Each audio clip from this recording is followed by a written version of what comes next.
psychological freedom is the result of knowing God in a very practical way. So that unless we become actually consciously aware of the presence of God, because when you become consciously aware of the presence of God in the form that Swami Dayananda means it, what happens is you change as a person. You find yourself being composed. In other words, you're not disturbed. You find yourself being free because you're not being determined. But most importantly, you find yourself being at home with yourself as you are. And this is extremely important because all of the psychological difficulties that we have is a feeling of self-dissatisfaction. I hate being what I'm like. So if right here, right now, as I am, I can be at home with myself, I'm then lifted out of every form of self-dissatisfaction, aren't I? But this feeling of home with yourself, you can only feel at home with yourself when you're being at home in God.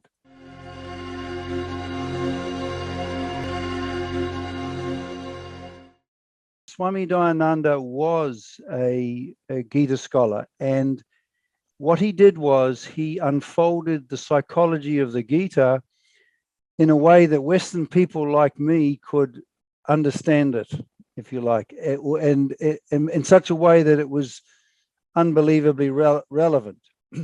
And so I went to India to study Swami Dayananda's psychology specifically because I'd read his articles and all of that stuff. I'd emailed him and asked him questions, and I just thought, I've just got to get in front of this person. And so I his psychology, that's what I would say, for about 14 months. And when I left India,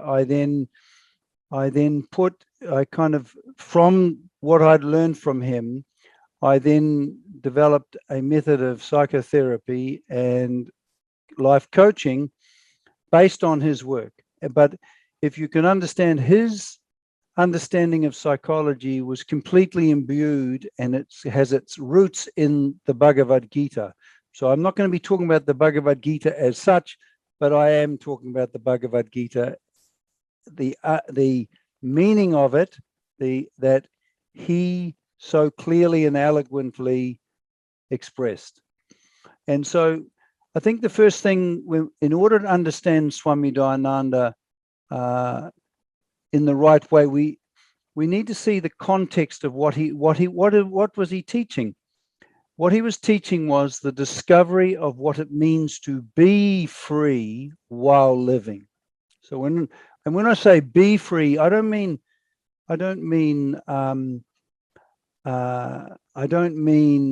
as an idea. I mean that a way of being in the world, in the very world itself, where you are being free while you are functioning, while you are living your life, while you're relating to other people, while you're engaged in work, all of this sort of thing. So when we talk about being free while living, his whole psychology was actually built around the discovery of what this freedom is, first of all, and then what he called the wisdom. So to actually discover what freedom is, he would call that discovery wisdom. And then he said, you have to live this wisdom. So it wasn't learning information and then applying it. It was more like an understanding comes alive in you as to what being free means, and then you live this freedom. And so I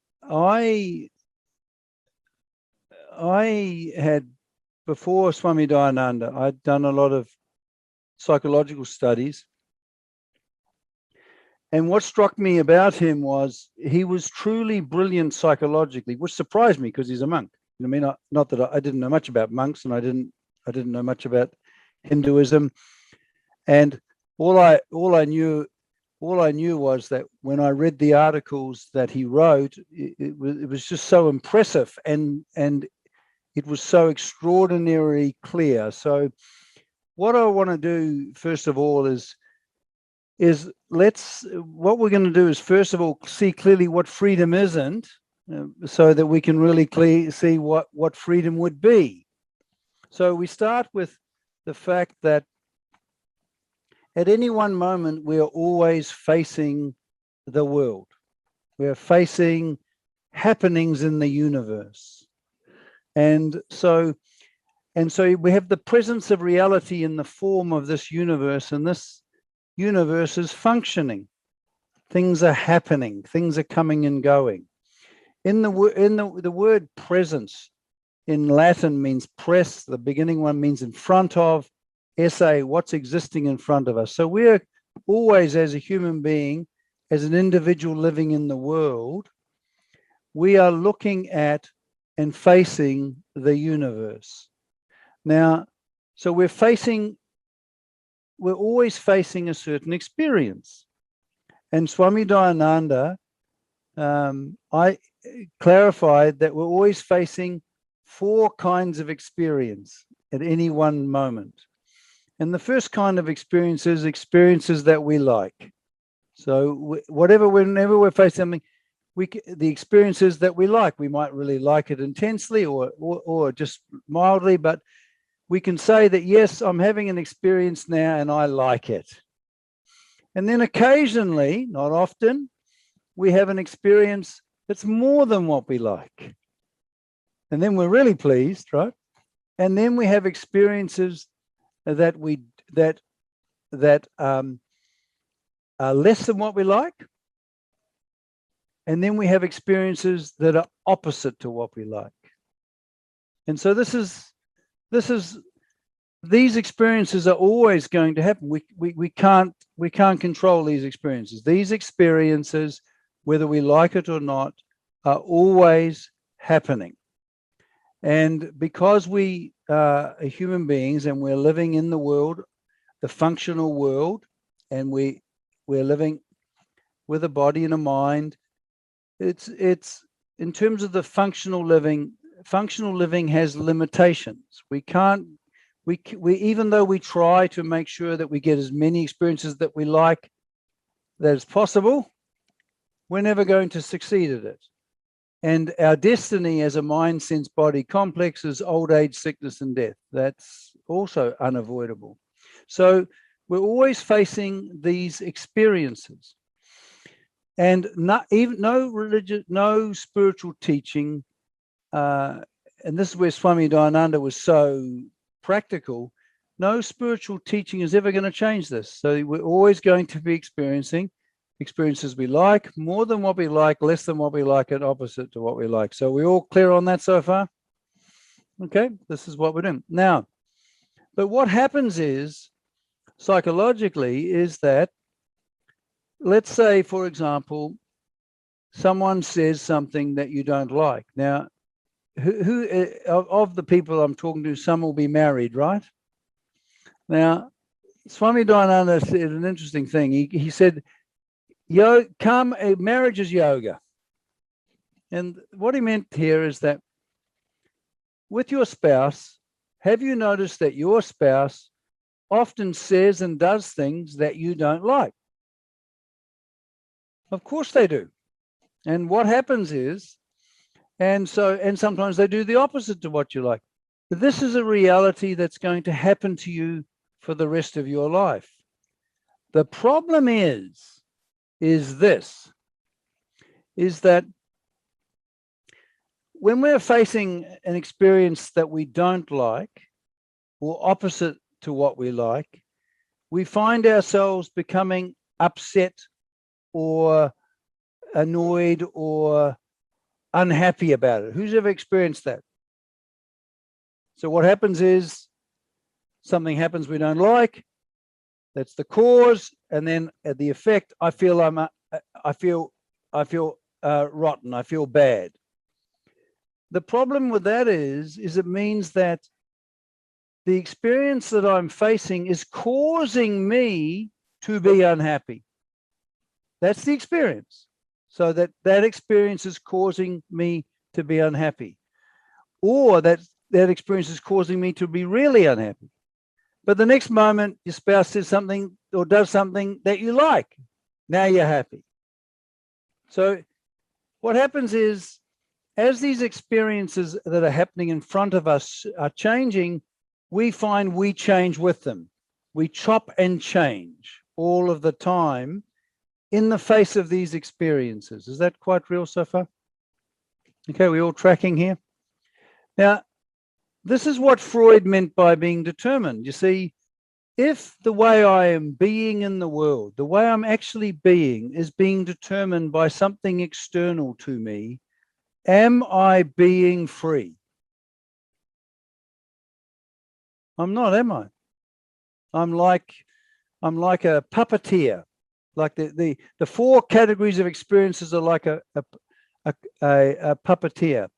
And in relation to those four experiences, I have experiences of ego satisfaction, feeling good about myself, and I have experiences of ego dissatisfaction. I'm feeling unhappy about myself. And so you notice that there's no sameness, is there? There's no sameness. We're one thing one moment, we're another thing the next moment, and we're another thing the next moment.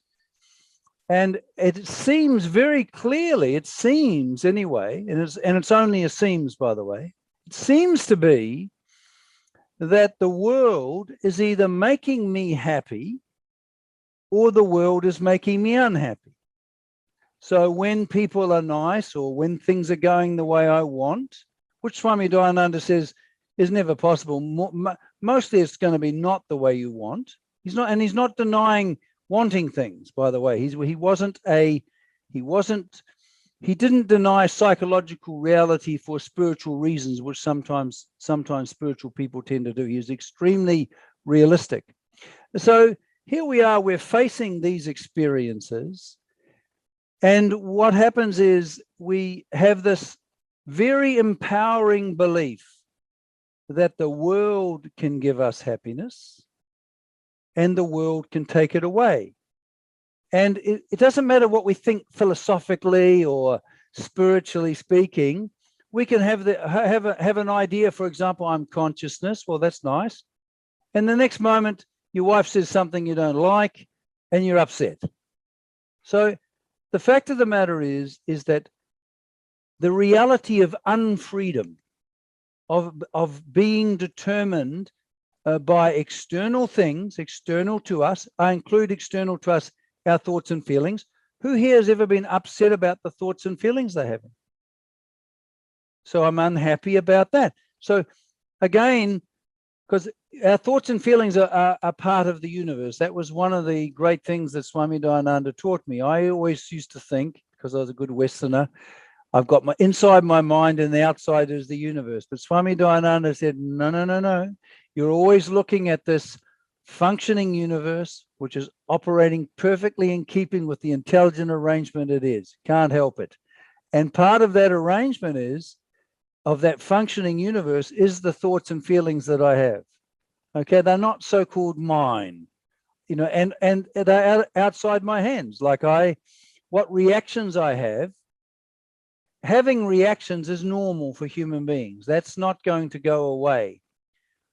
What can go away is when we become the reactions, when we become the psychological reactions. So there's a difference between me being aware of reactions.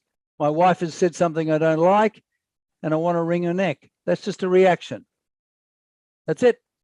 That's all it is. However, if I dramatize that reaction, I've become the reaction, haven't I? I've become the reaction.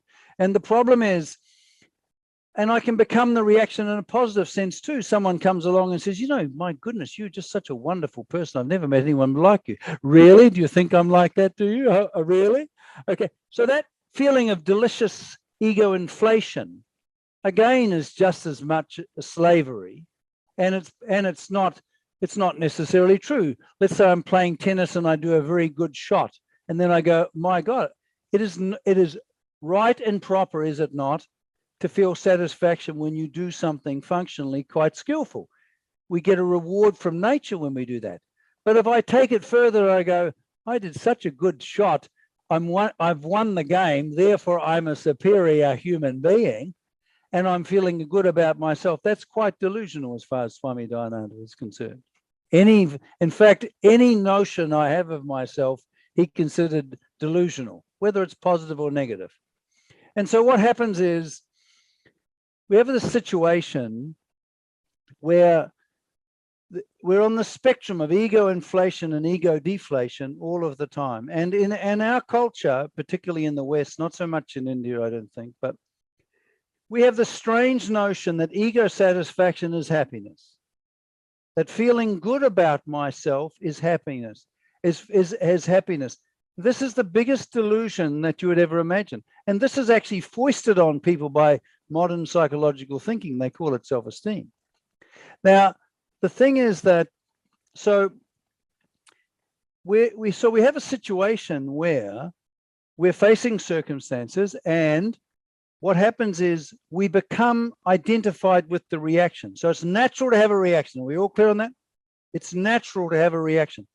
For example, if a car is coming towards me, I'll feel fearful. Fear is very good because it's going to move me, isn't it, to avoid getting hurt.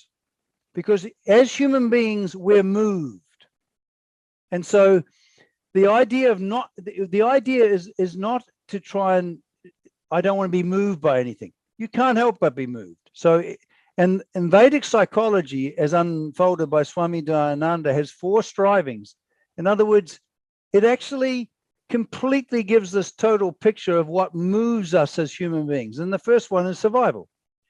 And this is it's very good to be moved by security, because what happens is, if a car comes towards me, or if I suddenly see something could endanger my life or my security of my wife or my family or myself, I will feel moved to do something about it. How wonderful is that? So this is a very good thing. And it's really interesting. The psychology of the Gita is actually, as Swami Dayananda says, the psychology of desire, which is what I found very interesting about Freud. That was also the psychology of desire. But Freud only dealt with the first 2 strivings. He had no idea of the top 2. So you have the first striving that moves us as human beings, which is the striving for security. The next striving we have is the striving for pleasure. Very useful striving. If you don't have, like, for example, if someone is talking to you in a horrible way, or they're acting unpleasantly, it's actually a very good thing to actually have the tendency to want to move away. That's very self-protecting, isn't it? Do you know what I mean? Or when we associate with good friends, it brings about a wonderful pleasure, doesn't it? So pleasure helps us, again, negotiate our functional life. All right, so you've got security and pleasure. Freud never went. Our psychologists hardly ever go beyond this, actually, in the West. We just simply, they deal with security and pleasure. Some of them will say, what the meaning of life is to get as many kicks before you can cark it. You know, work out how to be happy. Do you know what I mean? Feel good, right? So that's fine, but it's a very impoverished view. It's called hedonism philosophically. Now, the Vedic psychology goes one step further. And this psychology, the next striving belongs to ourselves, not as our ego satisfaction and dissatisfaction that comes and goes, right? That's our psychology. But so there is us as personality. So in the world, we exist as a personality that has been formed by past experiences. There's no doubt about that. But there's another aspect to us, which Swami Dayananda calls the basic simple person, the basic conscious person. And what he would do when he taught, by the way, he would actually evoke that person. So what happens is, I've got a lot of thoughts in my mind, judgments of past experiences of what's true and what's right and all of that stuff, and what's happened and what life is and what I'm like and what other people are and all that. They're judgments, and what happens is they keep on coming into operation. So the past psychologically is dominating me. But when I become a simple conscious person, which I do when I'm actually listening, when I'm actually listening, all of those judgments are held in suspension, and I become a simple conscious person, able to be able to listen and to be able to see what's true and what's not true and all of this sort of stuff. And from that, the basic striving of you as a simple conscious person, Swami Dayananda says, is love and care. Okay? And what he meant by love is acceptance. We actually love to be in harmony with what is. He meant by love accepting. Have you noticed that when you are being accepting, and if you study the Gita, they talk about graceful acceptance. That's what they mean by. So when you are being accepting, who's noticed here that you're kind, don't you? When you're accepting, you're kind. You feel kind. You're being moved by kindness. To the degree you fall away from love or acceptance, you become hostile. Have you noticed that? you know when you say an unkind thing to your spouse, you notice how it gets a little bit tough, a bit hard. The softness goes, doesn't it? So we have a striving to be loving, and we have a striving to take care, to care for ourselves and other people. And we know this because what happens when we violate, when we stop being loving or caring, we feel a sense of remorse and guilt, don't we? No, not guilt, remorse and regret, don't we? Because we have this striving. Now, in the West, we don't look, and psychology doesn't look at the ethical strivings. They don't have that really as a concept. That was split off a long time ago. But what Swami Dayananda would say is that real happiness comes through living in accordance with these two core strivings. This is not a happiness of ego satisfaction.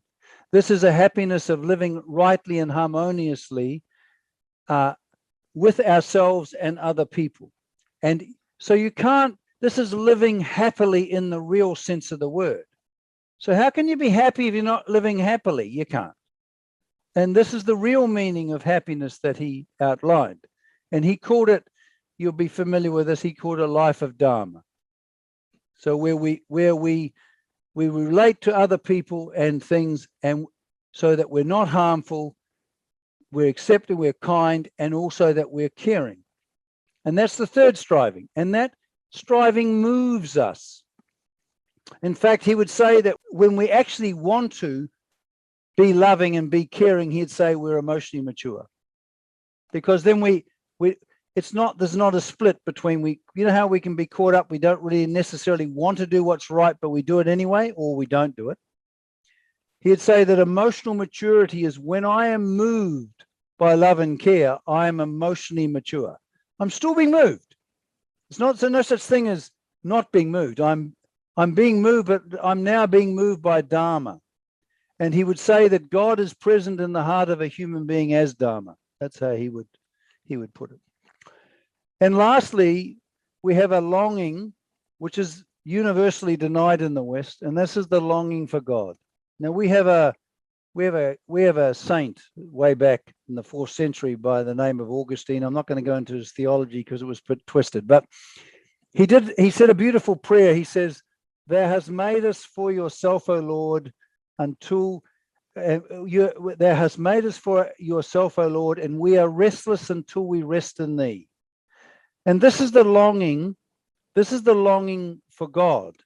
This is the longing where we have an interest in this whole idea of being at home, finding our real home. And religion in Latin means mean again, and ligare, to tie back to our source. So this longing for God comes from God, and this is only satisfied when we come to know and appreciate God. Okay, so these are the Dr. Freud hated the idea of this. Because he was restricted to only security and pleasure. But it's very interesting, his own theory, he said that when people have such a strong objection to something, it normally indicates a hidden attraction. And the thing is that, have you ever met very antagonistic atheists? Who's ever met antagonistic atheists? Do you mean who assert atheism? You know, that there's no God and it's ridiculous and all that. This is because whether they like it or not, these 4 strivings are in every human being. And if you if you deny any of these strivings, you cannot live a psychologically full life. And so the whole point is that here I am, I'm facing the world and things are happening, and normally speaking, I'm not necessarily living as a simple conscious person. I'm living in what Swami Dayananda calls personality. I'm being a personality, a happy personality, feeling good about myself, or a unhappy personality, feeling bad about myself.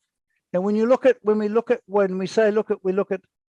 we mean by feeling good about myself, it's two things. I have a self that I'm happy about. You see how there's two things of the dualism, isn't there? I am happy about myself, or I am unhappy about myself. This dualism is what in Vedanta they call self-objectification. In other words, I have an object in my mind that I take to be me. So my idea of myself, I take to be me. What Swami Dayananda would say, there's a big difference between having a self and being yourself. Having a self is something you can objectify, think about, all of that. But when you're being a simple conscious person, there's no self-objectification. You can only be a simple conscious person. And so when we're talking about psychological freedom in what Swami Dayananda would say, if you're familiar with the Gita, they talk about that the practice of yoga is sameness. Are you all familiar with that? Sameness, being able to remain. Swami Dayananda's definition of yoga was sameness. So if I can remain the same, in other words, I'm not chopping and changing because of what's happening in front of me, I begin to see what freedom really is. Does that make sense? So and that doesn't mean not having reactions. My wife is saying something I don't like. I'm aware of what she's saying. I'm aware of the fact that I'm annoyed. But the fact of the matter is, it doesn't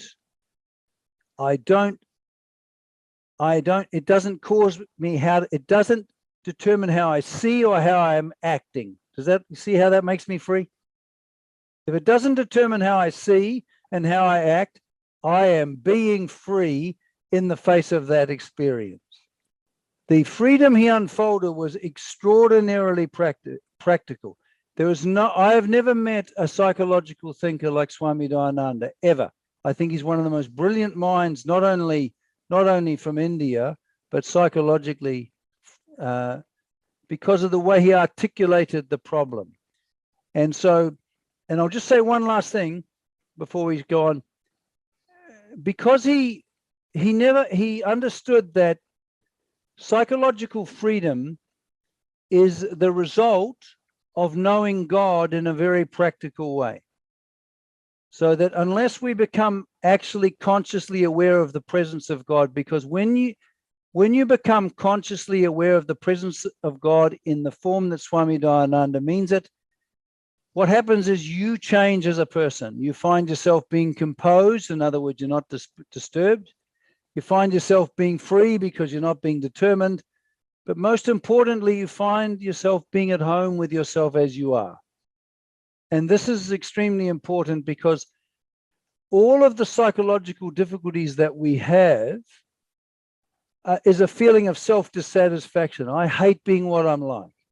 So if right here, right now, as I am, I can be at home with myself, I'm then lifted out of every form of self-dissatisfaction, aren't I?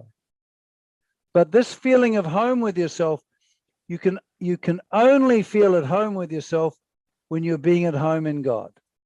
Does that make sense? So it wasn't in the West, we've got this real thing of, I'm going to love myself. I'm going to accept myself. I. What Swami Dayananda talks about is that this graceful acceptance is born out of our understanding of the appreciation of the presence of God.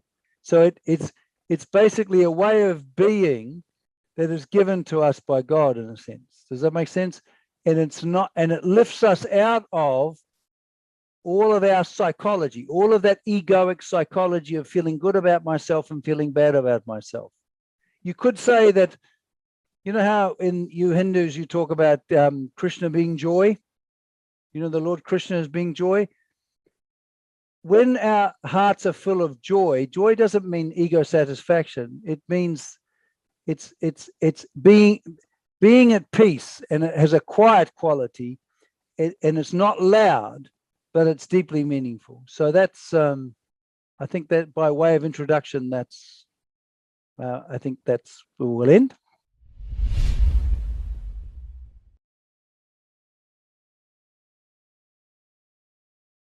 There is a very thin line between self-love, self-appreciation, and an egoistical self-esteem, what we call in in the usual terms, like you go out shopping or you get a pedicure, it raises your self-esteem, or a good car or a new job or more money, of course, raises your self-esteem, but which may not be such a good thing according to you, but well it's just a thing that it's a thing that happens. Yeah, but and at the same time, they say that if you don't love yourself, like there is this certain neediness or unwholesomeness about it. Yep. Yeah. Okay. That's a very good distinction. Now, Swami Dayananda has a magnificent understanding of what he means by self-acceptance. This will blow your mind. Normally in the West, what happens is self-acceptance means I make myself into an object. I'm looking at myself and I go, okay, I've got my good points, I've got my bad points, but basically I'm okay. So what I'm doing is I'm creating a picture of an object, myself as an object, and then I'm telling myself that this object is okay. But for Swami Dayananda, self-acceptance is if I am with myself as I am, without resistance, I am being self-accepting, being the acceptance. Does that make sense? So the thing is, it's not that I look at myself as an object and give myself a pat on the back. It is right here, right now, as I am being with myself as I am, and I am remaining with that without any resistance. And he would say that that is being yourself as well as being self-accepting. And that's where he's different from Western psychology. And he would say that that is absolutely important. We need to learn to be able to be with ourselves and to be able to appreciate ourselves without resistance and actually have no objection to that. Does that make sense? And that frees us from all the forms of self-dissatisfaction. And in that self-acceptance, there is a sense of fullness that frees us from dependence upon other people and things for our happiness. Yes, good morning. Good morning.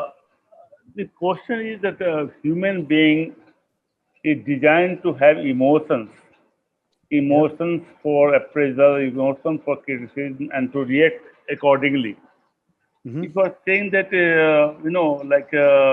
the happiness does not come from the self-praise or some criticism. You have to cut it off from that emotion to be within yourself. It's a very difficult task. I mean, how can you check how can you stop the emotions coming inside you to react naturally? And if you go against the nature, you have to draw a line and all the time be conscious where to react, where not to react, and be within yourself. That calls for a kind of, like all the time you are kind of, very tensed, analyzing every moment of time, every interaction to be judgmental, whether to react or not to react. I mean, this is what you are saying. And if that is the kind of helpless source of happiness, then it is, to my mind, it gives you more tension and it doesn't make you natural. So what do you say? Okay, now I have to now go into what Swami Dayananda means by growing emotionally, emotional growth, emotional maturity. All right. So I'll explain how that works. First of all, it's a process. Now, first of all, what Swami Dayananda says is this, is that you would agree that in many ways, human beings are a psychological product.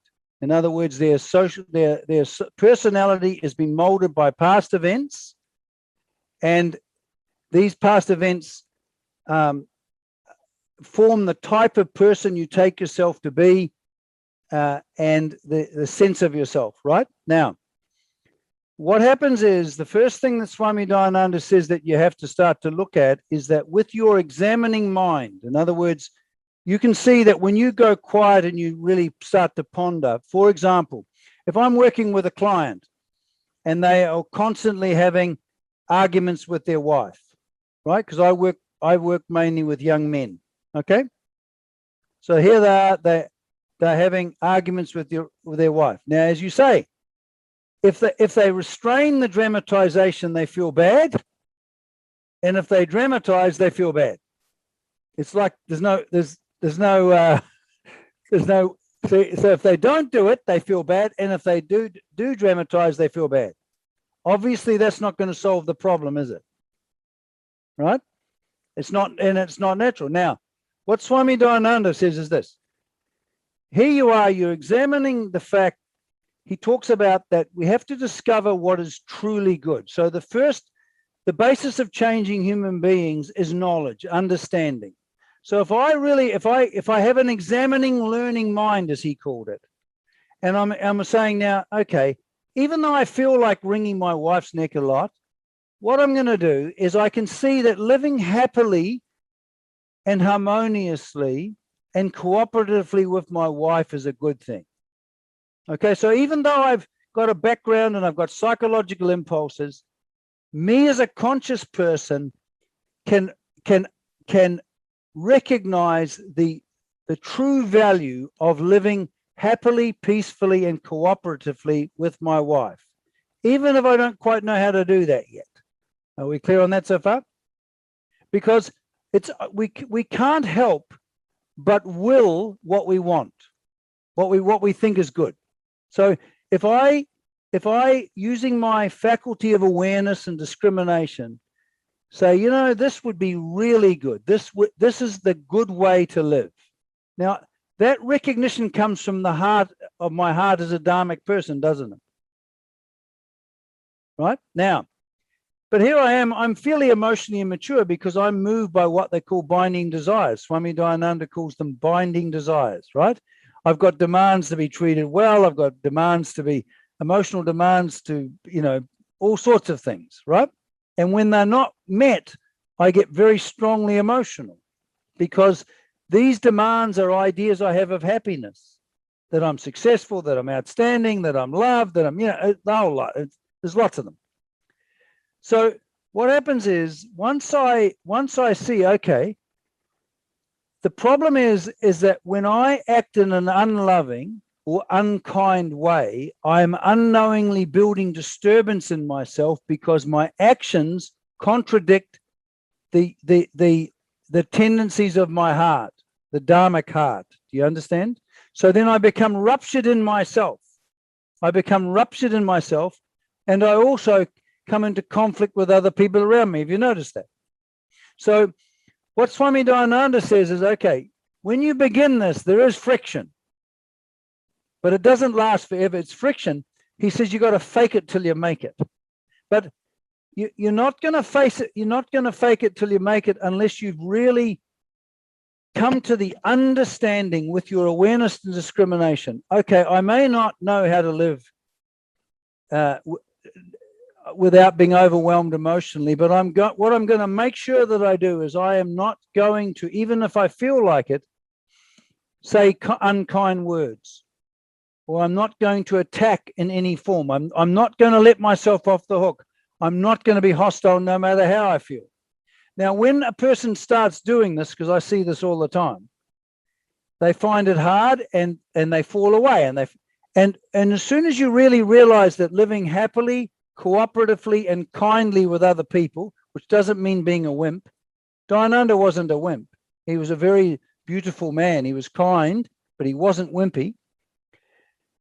So what happens is every time you conform your acts to Dharma, you start to grow a little bit. Does that make sense? You start to be moved more by it. And have you sometimes been just simply moved to act kindly because it's spontaneous? That's what Dayananda means by emotional growth. You want to do what you need to do. But he says the only way that this can happen, it's self-initiated. You first of all got to see the value of living a life of Dharma. And that means moment by moment. Living a life of Dharma doesn't mean, oh, well, I'm a good person. I don't screw around. I don't get drunk. I don't steal off people. I'm not killing people, so I'm a good guy. I'm living a life. That's not living a life of Dharma. I mean, there are dharmic things, but living a life of Dharma is a moment by moment thing where I am remaining accepting of what's happening and I'm acting in a caring way. Is it a hard discipline? You bet your life it is. However, it bears fruit, provided you commit yourself to it and you do it again and again. Now, there's another thing which I won't deal with today. There's another thing of how to resolve the emotional pain, which I'm going to go into next time. Do you know what I mean? But the very first thing that what Swami Dayananda says, you've got no control over your actions. You've got no control over your reactions, but you have got choice over action. So emotional reactions come and go like the weather according to laws, don't they? They just happen. But what you have got choice over is what you do. So even if you feel angry at someone, you can still act in relation to that person in a kind way, can't you? Even if you don't feel like it. But you will find if you fake it till you make it, that's what he said, fake it till you make it. Do you see what I mean? And I've seen this in clinical practice all the time. Do you know what I mean? Like, you know, like young men who justify hostility. Do you know what I mean? Who talk harshly to their wife, and they only if the wife deserves it. Imagine thinking like that. Well, I tell them that the wife never deserves it, and it's always wrong, right? Because when we act in an unkind way or an attacking way to another human being, it's not helpful, and it will. Even though it feels good, it creates this rupture between our dharmic heart, which is our real heart, by the way, not our psychology. Our psychology isn't our real heart. You know, our desire for power and being outstanding and acceptance and all that stuff, that's not really from our real heart. Does that make sense? That's been built into us. So the living from our dharmic heart, does that make sense? For Dayananda was the key to happiness. Does that somehow answer a little bit? So when I convince myself that while buying this makes me feel good, or getting a pedicure makes me feel good, I'm faking self-love or self-worth in a way. And again, very thin line between the superiority complex and self-worth. Well, no, you're not making, no, it's not quite right. When you have a pedi, you know, when you do your hair up and stuff and you feel better, that's totally okay. It's not, Swami Dayananda is not even denying that, because first of all, if you have a reaction that you're happy with how your hair looks and all of that stuff, right?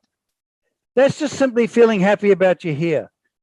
But it's not interfering with you seeing clearly what needs to be done and doing it, does it? It's not a dharmic issue, is it?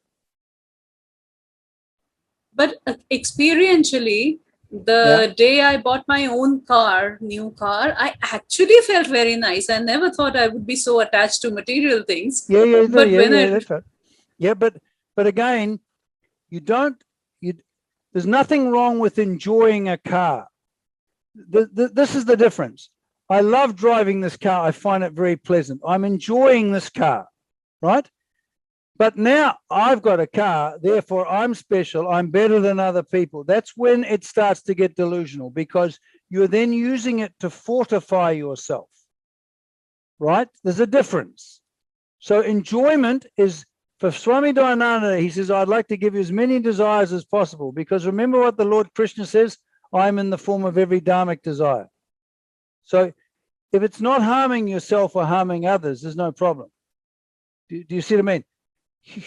pleasure keeps us in good humor, right? It's not happiness, but it's not, he didn't agree with denying it as a spiritual basis.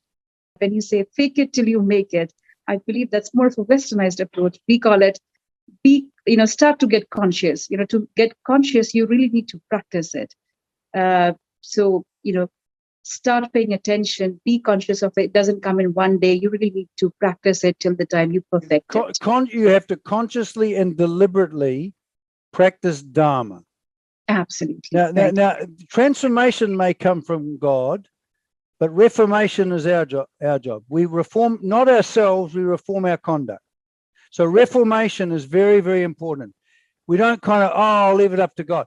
No, it's true that we'll go into that. Transformation comes from God, but reforming our conduct, improving our conduct, that's our job. We have got this tendency of presenting it as our thought or our discovery without actually naming the source. Thievery, pelagiarism, thievery, yes. And also an absolute lack of humility, because so that the Swami Dayananda has this beautiful saying, everything is given, right? I didn't learn this. If I hadn't met this beautiful human being, I wouldn't be understanding what I understand today. So the next question would be probably a little religious and political question, which is that when you talk about higher consciousness, and when you are talking to people, do you ever see a conflict between what you are telling them and what the religion says, any religion for that matter? Because when you say higher consciousness, we are talking about find that inner self and then try and connect it with the cosmos. Right. I don't use the term higher consciousness. However, you can say that living a dharmic life, right? When you look at living if you look at all the major religions in the world, they all have this ethical dimension. When I am being loving or being accepting, can you see how that, as a way of being in the world, can you see how that's universal? When you're in an accepting way of being in the world, you know how Swami Dayananda says graceful acceptance is born out of our understanding of God. So basically it's God being present in you as your way of being, which is a wonderful thing. Okay, that's a wonderful thing, because then it's not me and God, God is present in my life as this very accepting. When you fall away from this, you become to that degree unloving and out of harmony. Would you say that's true? That is a universal way of being, isn't it? That transcends all culture, doesn't it? We all understand what that means. Do you know what I mean? When I am being caring, and Swami Dayananda was very loving and very caring. That's why I believe he was truly wise. Does that make sense? Because if someone's so-called scholastically smart, and there's a lot who are very, very, very, very clever intellectually, but if they are devoid of this quality of acceptance and caring, that's what is universally, that's the universal solution, actually. Because if you look at all the trouble in the world, when you cease to be caring, you become indifferent and ruthless. When you cease to be loving, you become unkind and hostile. So the problem of the world is an absence of this dharmic movement in the heart of man. Does that make sense? So when that is recovered, that is the true religion. Other religions may express it differently, because I don't think that God only expressed himself in India. I can't believe that. Do you mean? But the thing is that why Swami Dayananda was such an outstanding light was the way he unfolded it and the clarity with which he did. So so that is truly the universal thing, is a way of being in the world, which is loving. Now we have in our Western scriptures, we have a beautiful saying. Do you mind if I tell you it? It is God is love. Those who are abiding in love are abiding in God, and God is abiding in them. Okay, so when that is occurring, that is truly universal. Can you see that? I might have different formulations or religious ideas, but when I'm living in harmony with the people around me, my way of relating is loving, and I'm caring, that is universal. And that's what Swami Nayananda, I think that you Hindus use the word Sanatana Dharma or something, some term like that. Right. And as you said, India is the only place where, I hope the God was not discovered. I believe India is the only place where we are still searching for him. Rest, everyone has found him. Yeah, yes. The thing is, your culture has a religious culture, so that the thing is that we all seek God. We can't help but see God. When I'm talking next, I'm going to go unfold how Swami Dayananda opened my eyes to the very presence of God, right? Because that was very useful, because that changed me as a person. So, but you're right. But the fact of the matter is, because you have a sense, you Indians, one thing I did notice, you people as a general population that I met, you have a sense of the sacred that we don't have in the West. We're devoid of that. Do you know what I mean? But your religious liturgies and, the temple things and the music and all, there's a sense of something that, even though I don't understand it, I can appreciate its impulse. Does that make sense? I've been married for 20 years, and I think before I got married, I consciously made a decision that I will be happily henpecked. And I have... You'll be happily what? Henpecked. Happily henpecked. Yeah. Happily henpecked. That's how I see myself, and I have been happy ever since. Very good. Swami Dayananda says that the way to be free from other people is to completely allow them to be as they are. Great. So my question really, in terms of psychological freedom, did touch upon it a little bit. I want to come back to it. How did Swami Dayananda describe a state of absolute happiness, a state of peace? When is one in that state? Okay, so what we're going to do, because I deal with his psychology, we're going to deal with the relative state of happiness, which is a reflection of the absolute. Is that all right? That's right. Because I don't know what freedom is in it. I don't know God in it. To use a Kantian term, I don't know God in itself. But Swami Dayananda unfolded a God as manifest as this universe, which can come into the range of our cognition. So he had an absolutely brilliant thing. He had an understanding of, when I'm looking at a snake instead of a rope, what's happened is I've got a notion in my head, an idea that's been projected as experience. And as far as I'm concerned, I'm looking at reality, aren't I? But really what's happened is I've got an idea in my head that I've projected, and I think I'm looking at reality. I think I'm alive to facts, right? But in actual fact, I'm caught up in what he calls my own world. He says this is subjectivity. And subjectivity is because I'm seeing it, it's there. Okay, so it's that the problem is centered on me. I'm living in my own world, thinking I'm seeing reality and thinking I'm alive to facts, but I'm not. And he was asked once, he said, Swamiji, what's the meaning of life? Classic question, right? Between the guru and the... He said, well, obviously the meaning of life is to live, but he says, but what do we mean by living? He says, you're only living when you're alive to facts. Isn't that interesting? So that means what's important is me being alive to facts. So that's why when I say, my wife says something I don't like, and I'm alive to the fact of what she says, I'm also alive to my reactions, because what I need to be is alive to what's happening. Without this whole thing of, I shouldn't be annoyed. I should be nice and peaceful. No, I just got to be alive to facts. The only thing I've got control over. So, and then he said, objectivity is, right? What he says with objectivity is, he says, because it's there, you're seeing it, right? Because it's there. Now, can we just do a little experiment here? What I want you to do is just simply go quiet. Just do this now. Just come back to yourself. Just simply go quiet and just let the presence, the very presence of what's here, the thoughts, the sounds, or whatever, just let them, the very presence of the given come in and take up all the room, whatever the form that given is in. Can we just do that for just 20 seconds? Can we just do that? So you're just going to let whatever's here be here. Go.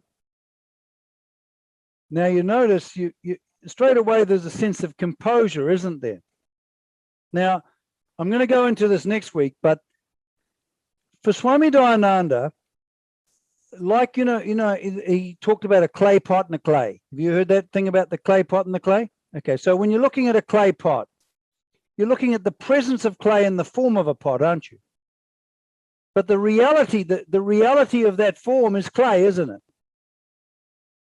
So he believed the way he unfolded God was the very presence of the given, the form that this present experience is in, is reality, is the presence of the giver, is God, the presence of God. So God, the presence of God is not away from any aspect of your experience. And did you notice that when you are filled simply with the living presence of the given, which for Dayananda is the living presence of God, you changed a little bit, didn't you? You felt quiet, you felt composed, you weren't being determined by the coming and going of appearances, were you? But did you notice you felt more at home? Now this, when you're like this, when you're what he calls resting in the lap of Ishvara, he talks about being relaxed in the lap of Ishvara. When you are being that, you are psychologically free because you're alive to the present. You're no longer being dominated by thoughts of the past. I'm going to go into more of this next week, but does that help answer your question? Because the thing what Swami Dayananda, another important thing he said, that with Vedanta, it's a journey without distance. So Vedanta starts right here, right now as I am, and ends right here, right now as I am. So instead of freedom in a future event, if right here, right now as I am filled with the presence of reality, I will find myself transformed psychologically. Does that make? It's a very practical thing. Sure. So it's like enjoying and living in the present moment without trying to live in the present moment, because it's not like Buddhism. It's once you understand what he means by God, it's an understanding you live as opposed to try and practice. The light of awareness that revealed the sounds and the thoughts, that light is abidingly present, actually, isn't it, Kaba? Mm-hmm. Right? That's right. So you can't do that light of awareness, but you can definitely rest quietly in it, can't you? Right. So I'll be going into that, but so I just wanted to not separate it out from this mindfulness business that's everyone's into, which I find rather whatever. Thank you very much. So the first question is, at the philosophical level, where maybe I didn't hear you right, but I don't see much of a difference between what you said and the old idea of Stoicism and, ideas of Viktor Frankl, like, the ability to react to circumstances is the last of human freedoms. So, I mean, where does this Vedantic psychology differ? No, big difference. Now, Stoicism, by the way, Stoicism as understood, I'm not talking about Stoicism as what they really thought, right? Let's just say that we become indifferent to what's happening, right? Now, first of all, can we just handle that one? Let's imagine that. So we have to understand what Swami Dayananda means by dispassion, right? Let's say that I have an inordinate need to be liked and admired. So I meet you and you say, Bede, I think you're a bit of an idiot, right? And I go, oh, now I have this desire or a passion for a certain type of experience of being liked and admired. You're familiar with that type? Have you seen that sort of thing in operation with people? It's quite a common one, isn't it? Do I? Yeah, some okay. people crave acceptance. We can see that type. No Right. problem. Now, that's what Swami Dayananda calls a binding desire. So I've got a passion for a certain type of experience, because Swami Dayananda says that the basic problem with human beings is a tremendous fear, a pervasive fear. Because we're cut off from reality, we can't help but feel isolated and fearful. And also we're identified with the mind, sense, body complex, and we can be destroyed anytime, right? So there's always fear, and also there's always self-dissatisfaction. I hate being what I'm like, right? Now, then what happens is I find that by having the experience of being liked and admired, I feel a relief from that terrible fear and self-hatred. So I become emotionally dependent upon that for my happiness. Does that make sense? Okay, just nod your head, that's fine. Now, then what happens is I meet you, and then you say something I don't like. You don't give me the admiration or respect that I'm desiring. And then suddenly I'm thrown back on the pain that gave impetus or strength to that binding desire. Are you with me? Now, what Swami Dayananda's Karma Yoga does is that here I am. What's happened is suddenly I'm thrown back on the feeling of self-dissatisfaction and fear, right? If I can resolve that fear, which he calls resolution of ego into Ishvara, what happens is the binding desire, the passion for the world, is neutralized. Does that make sense? Now, so we're not trying to make ourselves indifferent to the world. Swami Dayananda was extremely clear on this. If I'm alive to facts, I'm going to be alive to every aspect of my life. My frustrations, my annoyance, my anger, my loneliness. It's very necessary, because when I'm upset and lonely and whatever, I need to be able to come to God just simply as that, place myself in his hands, and let the action of God's presence work on that. Does that make sense? I can't resolve that. So that's not Stoicism. Does that make sense? It's not, because he says there's no Karma Yoga without Ishvara. You're familiar with the word Ishvara? So in terms of Stoicism, it's not that. Secondly, Viktor Frankl, wonderful man, by the way. I like Viktor Frankl, right? But we're not dealing with that either, because what we're looking at is that when Swami Dayananda talks about knowledge, he says that Vedanta is you. So when a new way, see, you have a certain way of looking at life, very familiar with you, how you look at yourself, how you look at others, how you look at the world. That's all based on past experience. When you look with fresh eyes, if you like, through the eyes of knowledge, in other words, when a new way of seeing opens up in you, you know how the way you see is the way you be. So if you dislike me, your way of being is a direct reflection of how you see me. You agree with that? So if your way of seeing is transformed, particularly through meeting someone like Swami Dayananda, who opens up a way of seeing that is entirely not based on the past, but based on awareness and discrimination, because the way you see is the way you be, you are transformed. So this, what he talks about, when he talks about graceful acceptance, he means being gracefully accepting, and then living that which comes from our understanding of God, and then you live that attitude, which is living the wisdom of what is God, living the vision of God. So for Swami Dayananda, we're living an understanding of what God is. In other words, the very presence of the given is the presence of the giver. That's what it is fundamentally. But to appreciate that fact, there is a change in our being, because the way we are seeing has changed. Does that make sense? Whereas yes, it does. Viktor Frankl was more philosophical. I think some of the early Stoics actually were onto this, but that's my personal opinion. But generally speaking, what they mean by Stoicism is indifference, and Swami Dayananda was definitely not like that.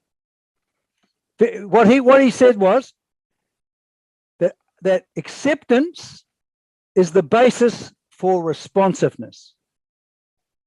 So when you're accepting, you're not reactive. You're not being reactive. When you and that enables you to truly respond to what you need to respond to. Yeah. The second question is theological. Yep. So you said that, there is some element of this God as an all-pervasive or a manifested entity. The universe, yeah. The universe in all religions. But don't you think the prophetic monotheistic religions would view that as the sin of pantheism? No, well, the thing is, some of them do, but irrespective, the thing is that, for my understanding, the Vedic vision of God is probably the most pure vision of God there is, and it's definitely not pantheistic, because pantheism, see, Swami Dayananda says that the clay doesn't change its nature and become a pot, but the pot's existence is dependent on the clay. Pantheism says that God is nature. Do you know what I mean? Where Swami Dayananda says that everything is dependent, like the pot's being, the clay pot, the pot's being depends on clay, doesn't it? But clay doesn't depend on pot. The waves in the ocean, the rough waves depend on water, and so does the smooth waves, right? So the water doesn't become the waves, but the waves, rough or smooth, depend upon water for their very existence. So everything we're looking at depends upon God for its existence. So how Swami Dayananda clarified it was that you can't know. Now, eventually I think you can, but I don't know what that's about. To know God in itself would mean that the life and being that is God and the life and being that I am is one and the same. And the appreciation of that is the whole goal of Vedanta, right? But before that, he says, you can't go straight from being subjective to that. You have to come into relationship with the presence of God as manifest. Like, when we're doing with our friend just before about being quiet and just coming, just coming to yourself and letting, when the presence of the given, which is the presence of God, like the clay pot is the presence of clay, we're always looking at reality in the form of tables, chairs, thoughts, feelings, sensations, but the very presence of everything we're looking at is God. Irrespective of how bad things look, the presence of God is not absent, which is a wonderful thing. So so that cognition of the presence of God is available to us as individuals, right? Now, Swami Dayananda would say that once we have practiced and established ourselves in what he called living in Ishvara's world instead of your own world, or not being subjective but being objective, you then can maybe, like with the right teacher or whatever, come to an appreciation that the very life, because for you Hindus, I'll put it in plain English, you use the word Satchitananda. If you look at what that means in English, life itself, being itself is Sat, life. And also life is light, it illuminates. This embracing light that's always here, that's revealing, abidingly present, and this fullness. So this light, life, and fullness is abidingly present. We may not cognize it, but it's abidingly present. When we appreciate that the very life and being we are is the life and being that is God, that's the full vision, right? That's the full vision. There is only God, Swami Dayananda called it, right? But we're talking about psychologically when we come into harmony with Ishvara, into relationship, we're transformed psychologically. Swami Dayananda thought that had to happen first before you go into that other one. Yeah, the practical question I want to ask you is, as a counselor, how do you know when you tell a person to work on their relationship or when you tell them to get out of it? And finally, a request, since you quoted Freud, I know that Freud wrote a big book called Moses and Monotheism. Maybe you could talk about it from the viewpoint of Vedanta in a subsequent I'm not lecture. that familiar with that particular work, but what now, as far as the counseling goes, right? If because Swami Dayananda says that all self-growth is self-initiated, I can't tell anybody anything. Now, I can help them examine their values, and let's say, for example, I think that cracking onto woman is the good, and that's my purpose in life, right? The thing is, I can then get that person to examine that value to see, well, does it bring you happiness or whatever? Does it hurt people, harm, all of this sort of stuff, right? Unless if I can't talk to the simple conscious person whose dharmic heart is there, if you like, does that make sense? And I cannot, if they don't arrive at a point, well, this is what is truly good, a harmonious life with other people, not harming them and all of that stuff, I can't help them. And I wouldn't even try. But given that through discussion and examining what is truly good as opposed to what might appear to be good, right? Do you know what I mean? I can then do something. I can support them in what they are really willing, what they really want in their heart, as opposed to what they may be dominated by. Does that make sense? But I would never make a decision for someone.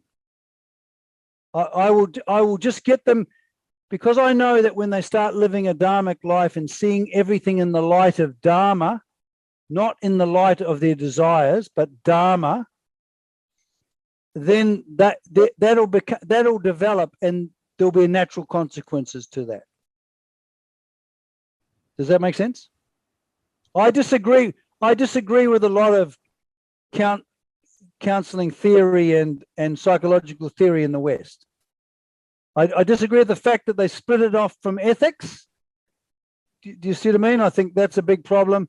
And also, there's no understanding of the relationship between a person's psychological well-being and their understanding of God. Because within the Christian context, we have such a barbaric history done in the name of the Prince of Peace. We've got some terrible things that have happened in the name of religion. Yes, sir. So my question is, we have seen in the past time that bhakti in the name of chanting is used to gain consciousness. Whereas Vedanta says you have for karma, bhakti, this all should be included to get the higher consciousness. So what are your views on it? Because it's very in trend today. I'll answer this in two ways. There was a man at the temple, right? Now, I'm not a Hindu, right? So, but first of all, bhakti, from Swami Dayananda's point of view, at every moment I'm facing the presence of God in the form of a fact to be gracefully accepted, and the presence of God in the form of a duty to be done. Right? So that's the universal teaching. That can apply to every culture, agreed? You know what I mean? That can apply to people like me who are not Hindu, right? Now, there was a man who after temple he'd lost his son, but he was living at the ashram, and he would sit and he would chant, right? Now, I didn't necessarily understand what he's chanting because I don't know Hindi, I don't know any of this stuff, right? However, he was giving form to his love of God. Does that make sense? Do you mean he was giving form to the love of God? And there was a special quality about this man. Do you know what I mean? I can't explain it because I'm not Hindu, but he was engaging in traditional forms, Hindu form of worship, right? That is not available to me because I don't know Sanskrit, and I don't understand it. However, is that all of these have a place. Because anything that turns us to the presence of God, does that make sense? Is what's important. So when I'm living that understanding, that I'm living that understanding of my appreciation of the love of God, does that make sense? That transforms me psychologically. What Swami Dayananda says is that by acting devotional, that actually evokes an attitude in me, right? And what he called the attitude was, he called it a prayerful attitude. In other words, it's a way of being in the world where you understand everything is given and also aware of the presence of the giver. So he, of course, Swami Dayananda guided Hindus in their Hindu traditions. Do you know what I mean? I was a Westerner, so it's a little bit different. But it's not like chanting the name is very important. Does that make sense? Because that's your particular culture. Does that make sense? But it's still in the same. It's still in the context of the same vision of God, that everything here, there is only God. Swami Dayananda had a saying: "Is there one God or is there many gods?" He said, "No." He says, "There is only God," and that's the Vedic vision. Thank you, sir, for such a wonderful talk. So I have a very simple question.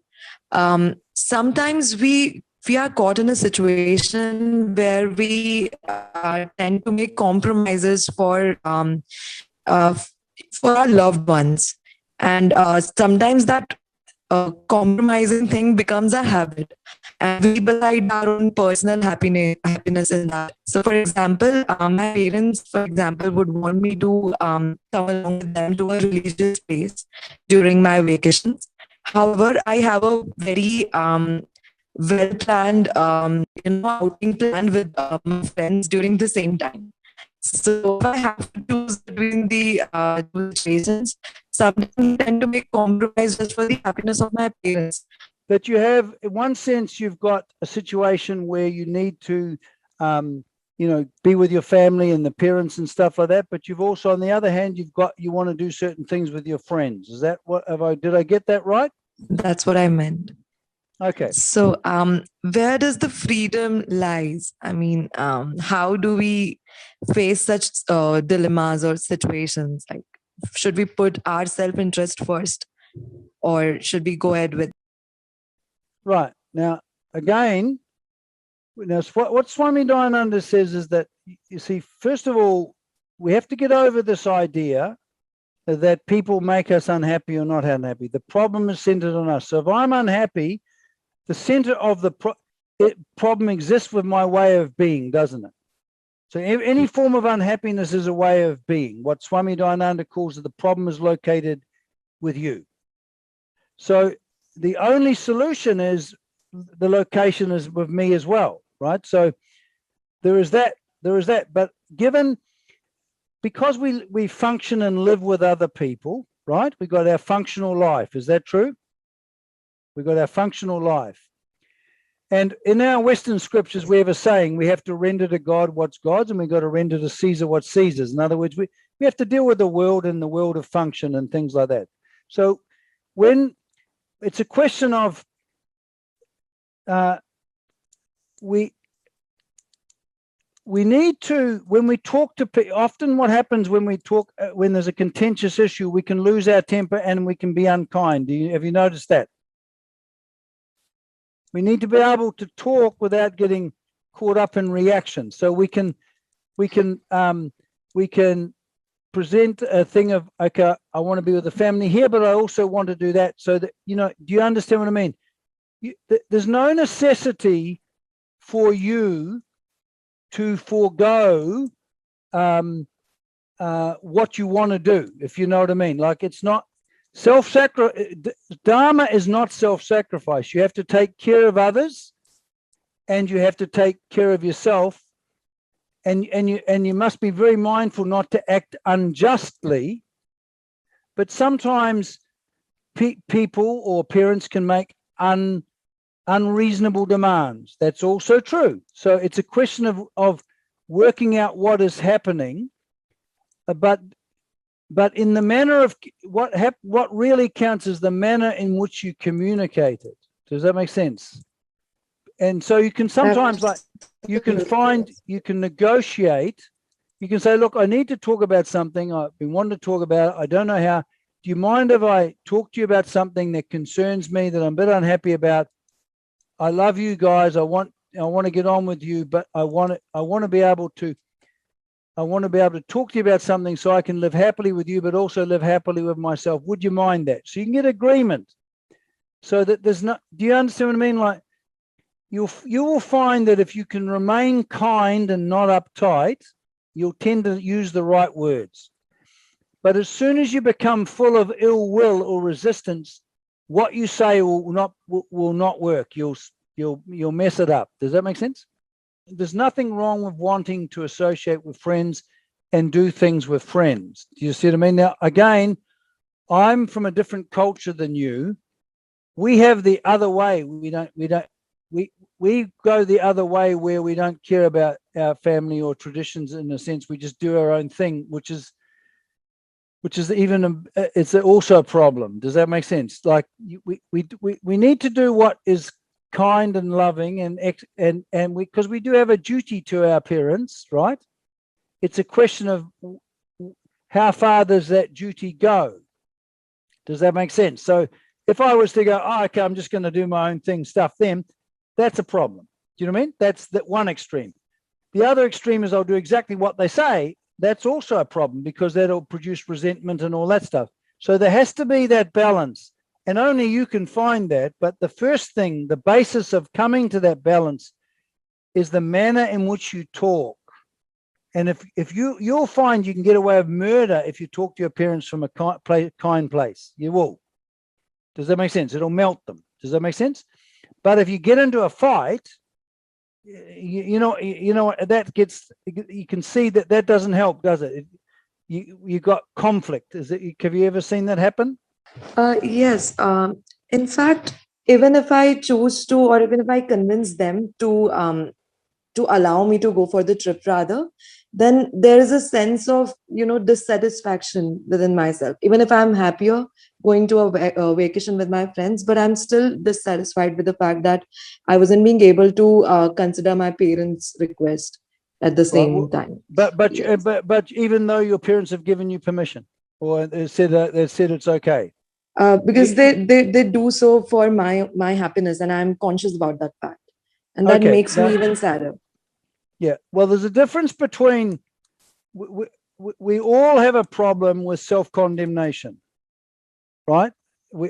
Every human being has a problem with self-condemnation, and so what happens sometimes is that we don't give ourselves a break.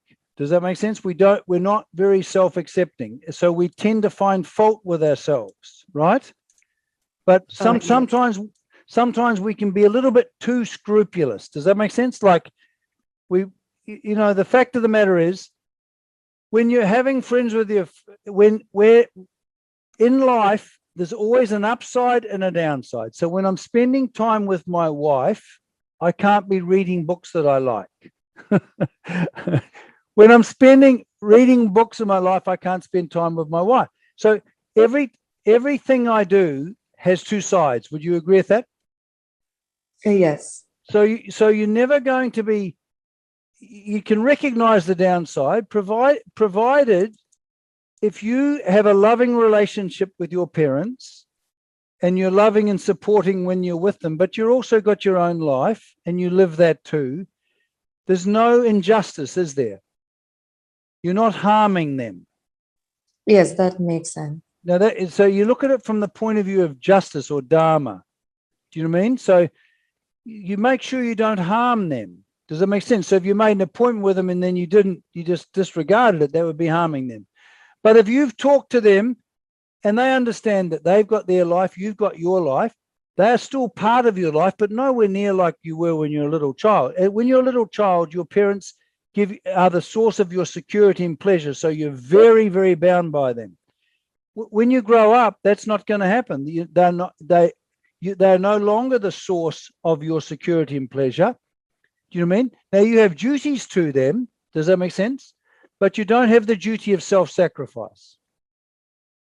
But and also if you have the feelings of, you can just go, yes, I'm with my friends, I'm having a reaction of guilt, but it doesn't, you don't have to get upset about it. You just go, okay, I'm having a reaction of guilt.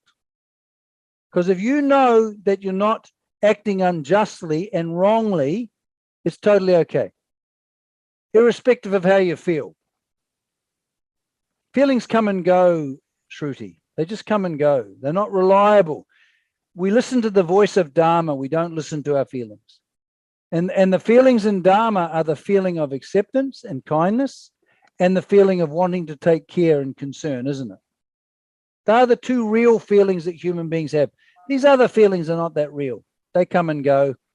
They can often determine us, which is a problem, but we'll go more into that when we talk next time.